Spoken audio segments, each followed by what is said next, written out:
The speaker told me more about this lovely city. Well, we say it's a subtropical paradise. It's got beautiful warm weather throughout the year, very mild winter, and a real fun-loving sporting city, laid back a bit, and we have the warm Indian Ocean that's a great tourist attraction. So you could go swimming and surfing and water sporting throughout the year, and that's an added advantage of the city.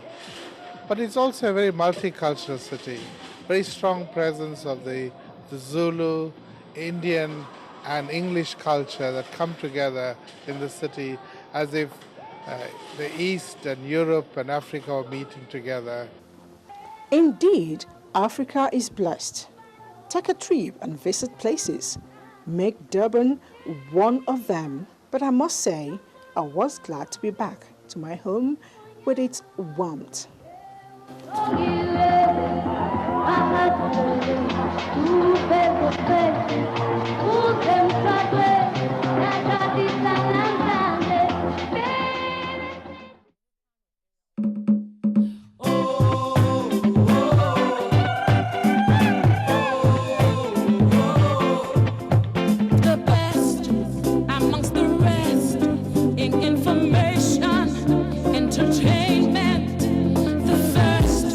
Breaking the news, we are Africa's largest network.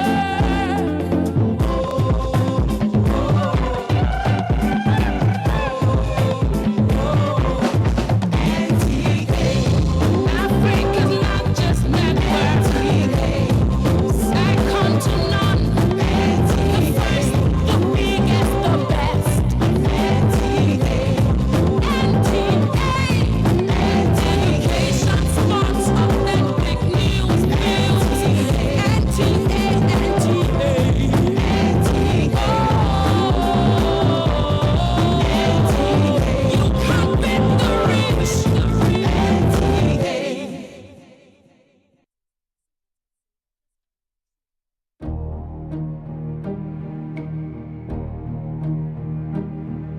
Disaster occurs on frequent basis. Some we hear of, others we do not. Terrorism, flood, fire, earthquake, car or plane crashes, building collapse, and even armed robbery, each bringing assets and revenue loss, human mortality, and in 90% of survivors, great loss of hope. Flooding is the most common of all environment hazards, and it regularly claims over 20,000 lives per year and adversely affects about 75 million people worldwide. Nigeria has had its fair share. Who can say where the road goes, where the day flows, only time. And who can say if your love grows as your heart shows, only time.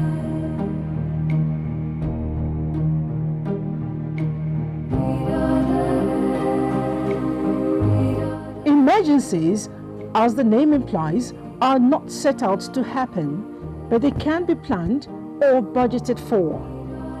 Disaster management may not avert emergency threats, but it will decrease the impact of disaster where well handled. It then brings to the fore the key phases to management of disaster: mitigation, response, recovery, preparedness, and prevention. Every citizen must be well acquainted with all of them. Wishing disaster away does not avert it. Rather, as put in the local parlance, a man of valor is only identified at a time of emergency. Let us always be prepared. Hello, sweetheart. Oh, I'm sorry I caused you to spill alcohol.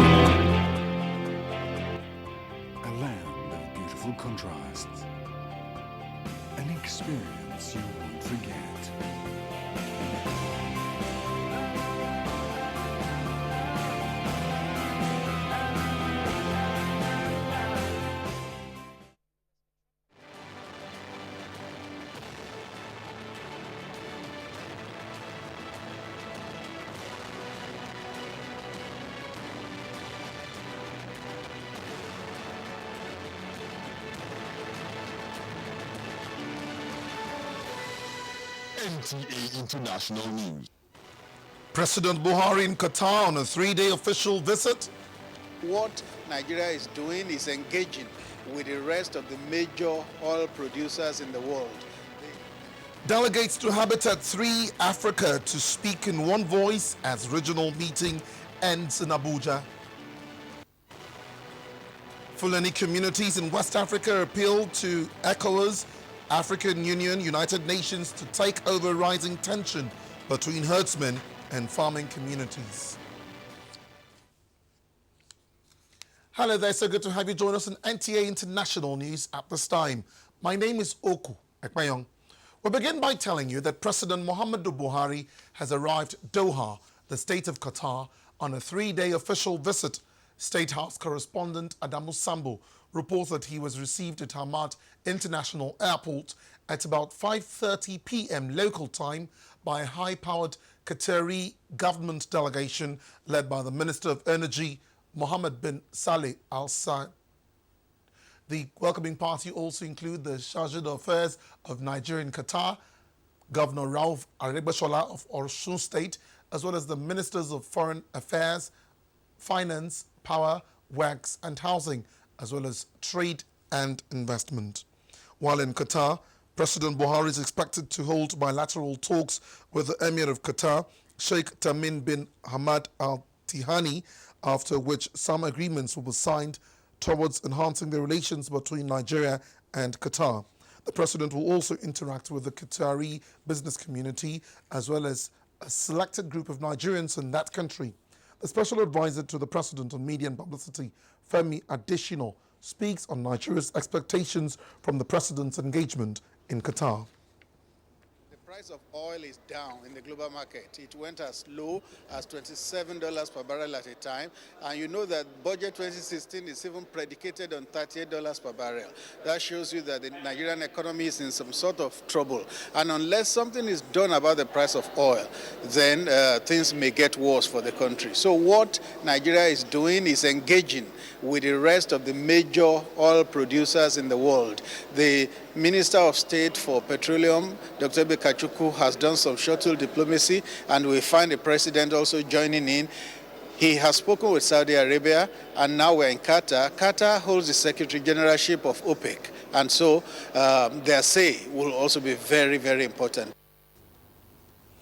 Meanwhile, the Emir of Kano, Muhammadu Sanusi II, has called for understanding, support and cooperation to the Buhari administration as it strives to restore sanity in the country and address prevailing socio-economic problems bedeviling the country. Speaking to NTA News in Saudi Arabia, the Emir said the president means well for Nigeria, but people must exercise patience for now. State House correspondent Adamu Sambo reports that the Oba of Lagos, Emir of Maradun, and the Otaru of Auchi also spoke in the same vein. The Emir of Kano, Muhammadu Sanusi II, and the other royal fathers who are on the president's entourage to the Kingdom of Saudi Arabia expressed the belief that President Muhammadu Buhari's diplomatic shuttles are not only necessary but indispensable in the nation's quest to fix the economy and address the security and infrastructural development challenges confronting the country. Any country that wants to be relevant in the international stage has to have a president that moves around. These visits are extremely strategic. We're in a world in which we want to boost trade relations, in a world in which we want to boost cultural ties, a world in which we want to reclaim the status of Nigeria as a leading nation in Africa. We can't also have a situation where we have Boko Haram and you don't deal with the Muslim countries. Talk about the experiences, see how we can deal with de-radicalization. The visit is a very good thing for Nigeria. Give this government a chance, as head of state is doing his best to see that Nigerian economy is revamped. We are going to see what's going to happen in the course of time, within a year, about the result of his traveling. If he did not travel, he could not assess these people who matter a lot about economic affairs in the world. Me, I believe there are many good advantages in all the talks the president makes. May God Almighty Allah give us long life and good health. Very soon, you will see the fruits of all this journey. The royal fathers also applauded the bold steps taken by the Nigerian leader to tackle the issue of corruption, which they described as the bane of national growth and development.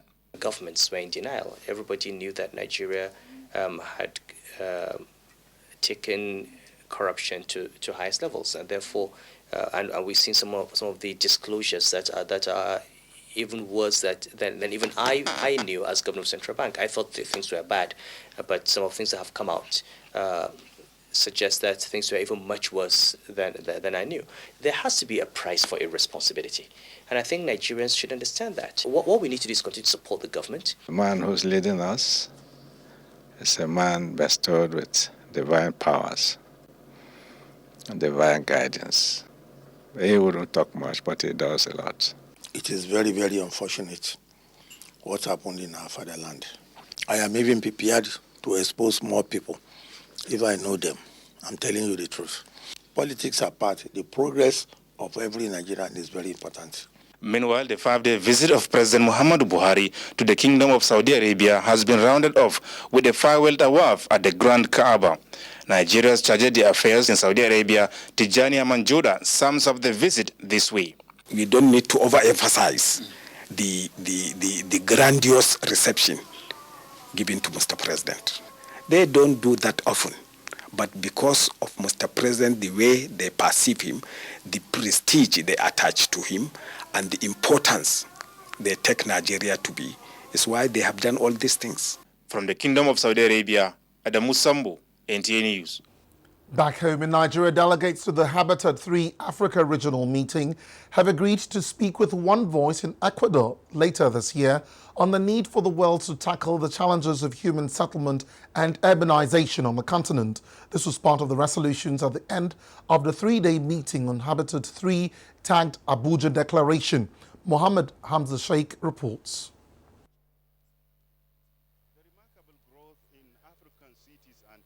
Is no doubt an opportunity for the development of urban innovations towards sustainable, equitable, healthier and inclusive urban centers.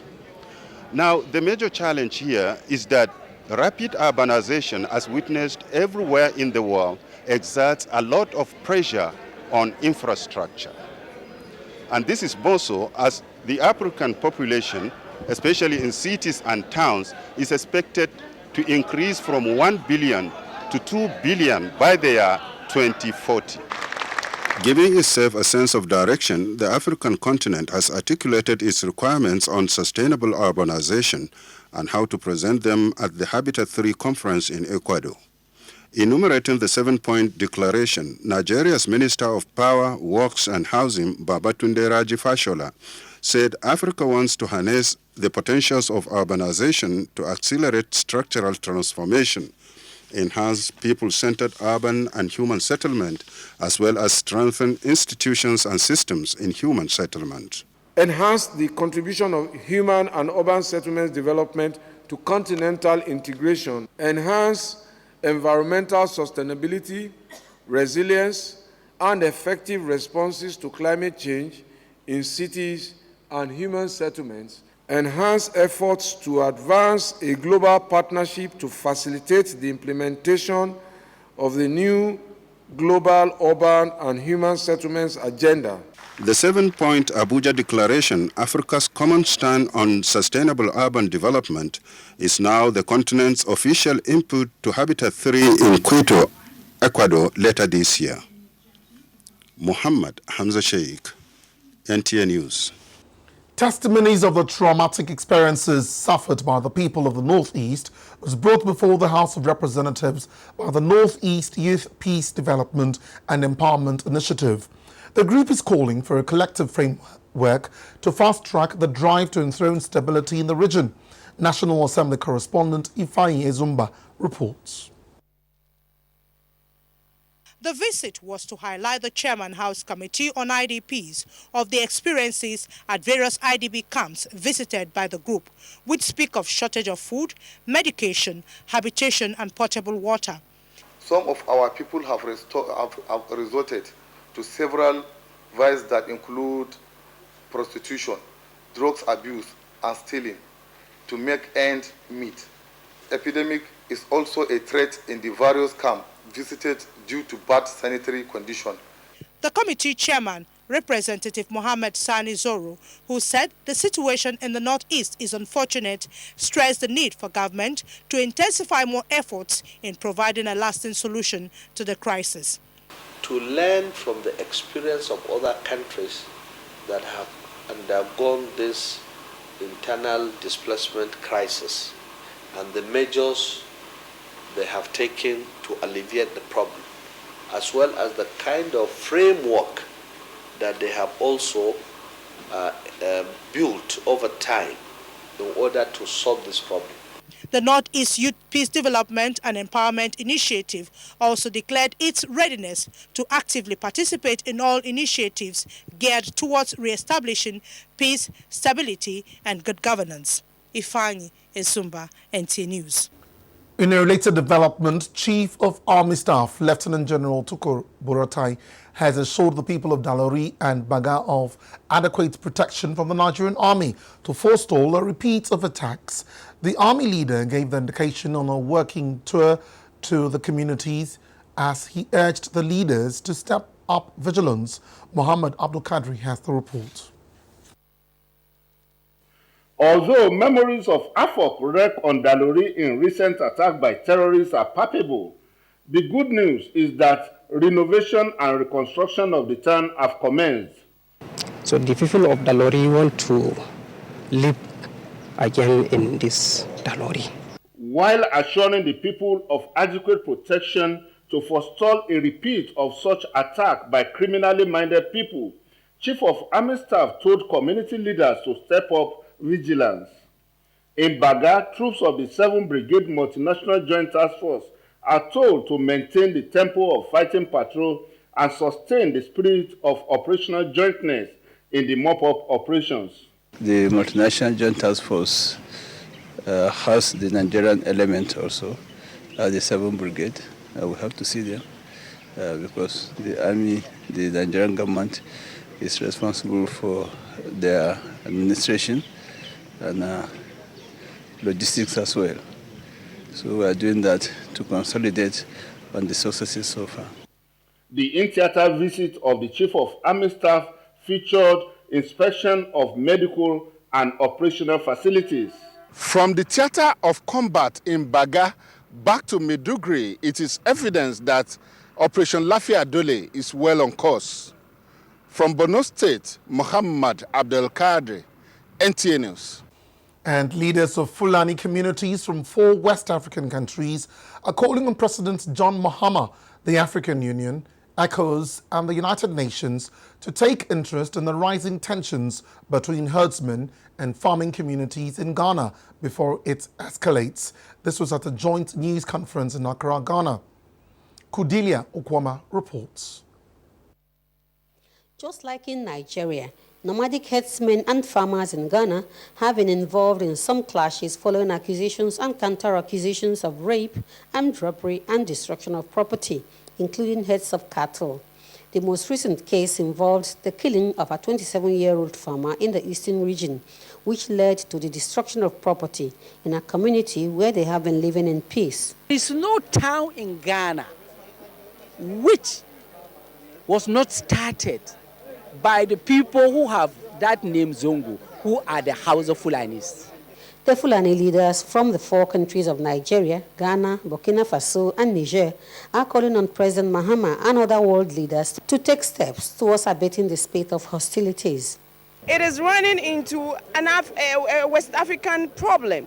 I know Nigeria, it's the same. They're also going through such challenges. Now Ghana's problem has escalated. It is taking another dimension, which at the end of the day, the problem is not only affecting those involved in the nomadic activities, but also the mere fact that you are a Fulani, you are tagged. That is what we have been advocating for. That's the purpose, and that is our target. And we are now heading to establish a forum which will bring about a dialogue between the 2 parties so that a lasting solution could be achieved. Other issues raised were that Fulanis are not the only nomads in the region, and as such, all criminal activities should not be attributed to them. Can we say that all other tribes in Ghana, they don't commit crime? They do. So if the animals go and destroy a farm, let's identify the individual whose animals went into the farm. So if he said Bukari, let us deal with him, say to Bukari. You have offended. Let the law take its course. But the moment we say the full animal. He says, as it stands now, it is only government who can do something about it, but not the community leaders or the chiefs, because with the level at which the happenings have gotten to, nothing can be done about it. The Fulanese, also known as the Fulbeys, are spread from Senegambia to Chad, with the largest concentration in Nigeria, Senegal, and Guinea. From Accra, Ghana, Cordelia Okwoma, NTA News. Now you're watching NTA International News reaching you from Abuja, Nigeria. Still to come, a review of major events that made the news in the outgoing week. Stay with us. Forces of the African Union Commission. The African Development Bank gets that. Nigerians. Suicide bombers are not spirits. They are not ghosts. They are human beings like you and me. They live amongst us. They are your neighbors. They are your friends today, but terrorists tomorrow. So you must know your neighbor now. Security begins with you and me. Know your neighbor. Be vigilant. Be security conscious. Report suspicious persons, objects, and movements to the police and other security agencies. The security of our nation is a duty for you and me. If you see something, say something. Nigeria, unite against terrorism. This message is brought to you by the Federal Ministry of Information and Culture. NTA International News. Africa as it is. We begin this segment of the news with education. More than 72,000 candidates have participated in the first leg of the 2016 Unified Tertiary Matriculation Examinations, holding in 544 computer-based centers across the Federation. Franca Ozomalua monitored the exercise in Abuja and now reports. This is the 350 capacity computer-based center in Kogo, Buari, Abuja. As early as 9 a.m., candidates were already on queue to go through the biometric verification machine for accreditation. The examination, which started at 12 noon at the CHAMS Center, had 600 candidates with little hitch from some computers. JAMB Registrar Professor Dibuo Jerinde says the board decided to hold one session of the examination in all the centers because of the sanitation exercise which took place in some states. So far, the reports I'm getting from the various centers are very interesting and quite encouraging. In fact, one thing that we try to do today is to patch the calculator on the screen of each individual. That is not what we have been doing before. And it's another innovation. With the introduction of the computer-based test, the issue of examination malpractices, he explains, has been reduced to the barest minimum. I can assure you that the results will come more punctually this year. We did it last year, but there were some hiccups. But now we have tried to perfect it. About 1,589,175 candidates applied for the 2016 UTME, expected to end on the 12th of March. In Abuja, Franca Uzoma Olua, NTA News. Up next is a review of stories and events that made headlines in the outgoing week with Obiageli Ugoke. It's good to have you join us on this segment, The Week in Review. I am Obiageli Ugoke. We'll begin with the African Investment Forum in Egypt. During the resident week, African leaders reinforced commitment to providing intra-African trade and investment, as well as deepening framework of economic cooperation for accelerated development on the continent. This was at the first International Business and Investment Forum for Africa, organized by Egyptian government under the auspices of the African Union Commission. The African Development Bank gets that signal. We will work very closely with the public sector and private sectors to unlock new sources of growth for Africa. Nigeria, we are badly in need of investment. And coming here, talking to the serious investors willing to come to our country, it will help us a lot. Meanwhile, Nigeria's President Muhammadu Buhari broke his silence on the 2016 budget while addressing Nigerian community in Saudi Arabia. He confirmed the pardon of the 2016 budget proposal submitted to National Assembly and insisted that those culpable will be dealt with. I never knew what is called padding until this year. They allowed us to talk and do our Dogon Turanchi. I went and presented the budget, and then they decided to pad it. It's a very, very embarrassing and disappointing development. On legislative matters, we brought to a report on the termination of the contract for the Treasury single account. The Senate ordered the immediate termination of renewal contracts between the Central Bank of Nigeria and the private company. The lawmakers say the decision to stop the contract will save the country more than 25 billion naira. The committee, based on Senate's unequivocal and unflinching commitment to the success of TSA implementation, further recommends that Senate direct all its standing committees to tighten their oversight role in order to ensure a hitch-free and smooth implementation of TSA. The message we're sending out today is very clear, that whatever is in interest of our great country, that will ensure proper use of funds. This Senate and this National Assembly Senate will stand firmly for that. And the House of Representatives approved 193.8 billion naira for the Federal Capital Territory budget extension from 31st May 2015 to 31st March 2016 as amended. Of a budget, and one part of it has been implemented. Then there's nothing wrong in just taking it to March 31 so that the capital part of it will be implemented. The federal government, within the period under review, set up Committee on Insurgency. The committee was inaugurated to advise on planned handover of areas liberated by military from Boko Haram insurgents to civil law enforcement agencies. The President promised that he will return all the IDPs back to their respective places. And even the state governor have started the construction in some villages.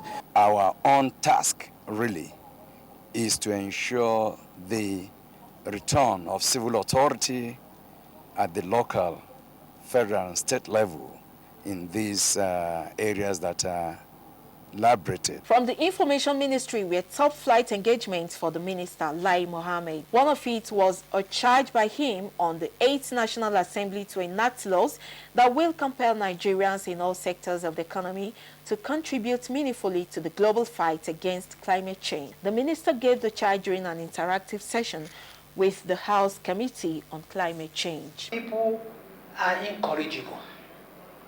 They've led the last 50 years of their lives, and they think nothing of throwing sachet water, nylon paper on the street. This third generation are lost when it comes to environmental education. We must start with the younger ones. We reported that a coalition of civil societies organized a reception in honor of Minister of Information and Culture, Lai Mohammed, and 4 other ministers. Away from that, from the agricultural sector comes the report that Namibia applied for the supply of maize from Nigeria through Federal Ministry of Agriculture. And of course, this has remained one of the focal points of the present administration to boost food production in the country for local consumption and for export. That wraps up the segment of the news. Stay on for more reports in the bulletin. Many thanks, Obiageli, with Making Review. Let's join Chiazala Mikie as she takes us through some business news. We begin with the country's currency, the Naira. Nigeria's Naira has continued to weaken against the dollar at the parallel markets. This is largely as speculators took advantage of the recent gains to mop up dollars, creating fresh scarcity. The Naira traded at 350 Naira to the dollar, weaker than 300 Naira to the dollar at the parallel markets. Though the Naira remains flat at 197 Naira at the official markets, Central Bank of Nigeria Deputy Governor, Financial System Stability, Oku Joseph Nnanna, is worried that the sharp fall of the Naira has triggered an economic and fiscal crisis as a result of the decline of oil prices. The dollar shouldn't be the king. whether it sells for 300 or 3,000 naira for a dollar or 500 naira to a dollar will be irrelevant, completely irrelevant.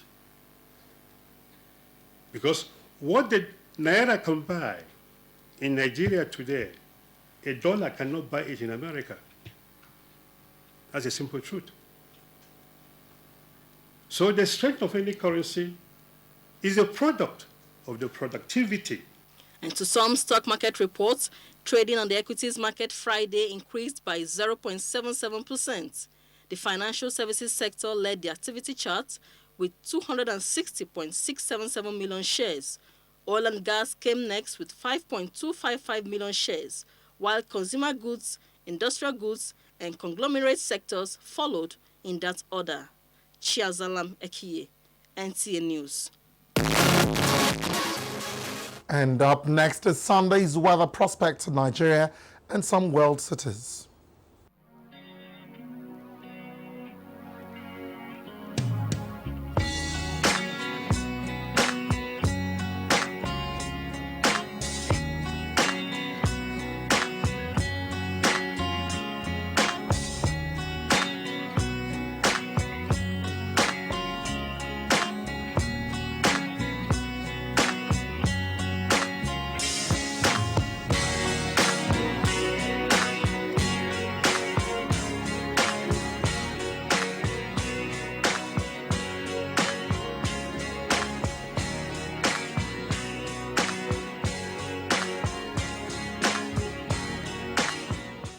And that's NTA International News at 7. My name is Oku Ekmayong. Thanks for watching.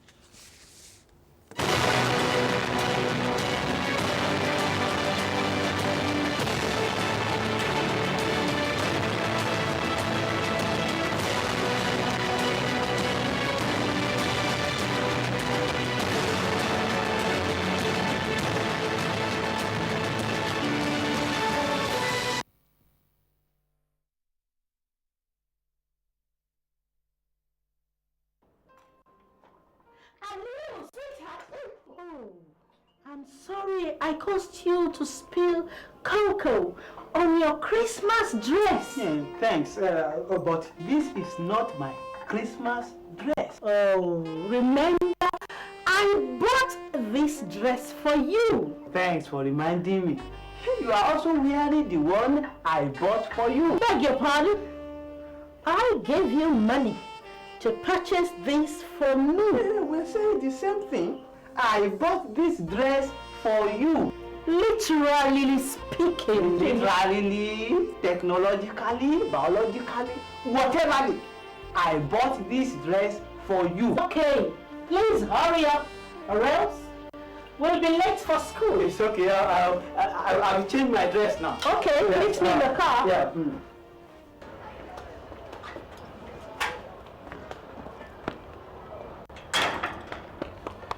I wish he would hurry up. It's running late.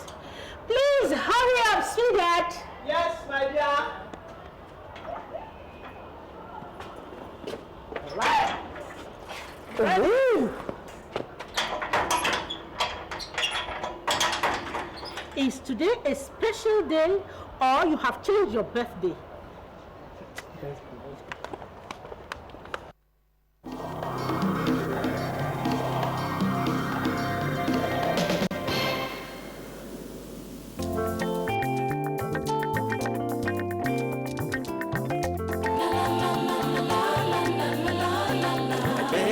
I